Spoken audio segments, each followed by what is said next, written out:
Salut à tous. Si vous aimez nos musiques, abonnez-vous à notre chaîne pour ne rien manquer. N'oubliez pas de liker et de partager avec vos amis. Votre soutien nous motive énormément et nous encourage à publier encore plus de super morceaux pour vous. Merci et à bientôt pour de nouvelles découvertes musicales.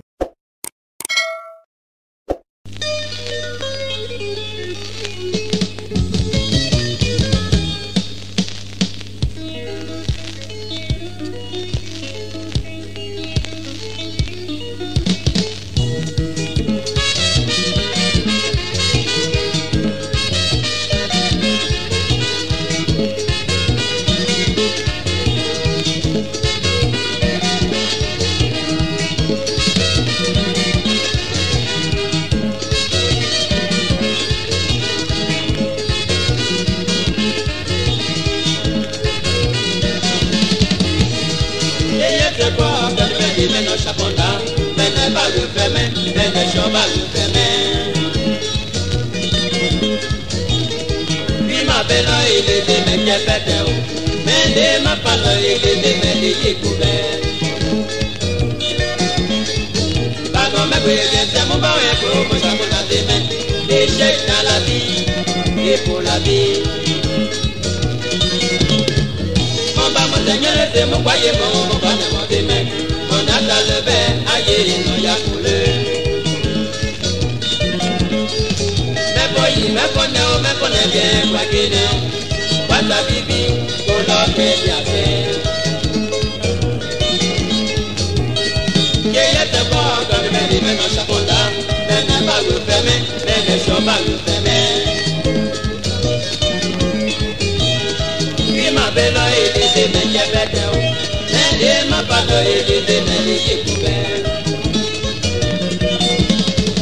Pano me brille, c'est mon moment et pour moi, j'ai pour la vie, des chèques dans la vie, et pour la vie. Mon bas, mon seigneur, les mon paye, mon pané, mon démêlé, mon ata le verre, aïe, non, y'a coulé. Mais prenez bien, quoi qu'il est, pas la bibi.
C'est mon moment et pour moi, j'ai pour la vie, mais échec dans la vie, et pour la vie.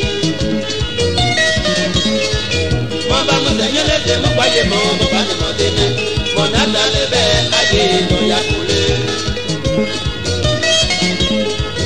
Mais prenez bien, quoi qu'il est, quoi ta bibi, pour l'homme est bien.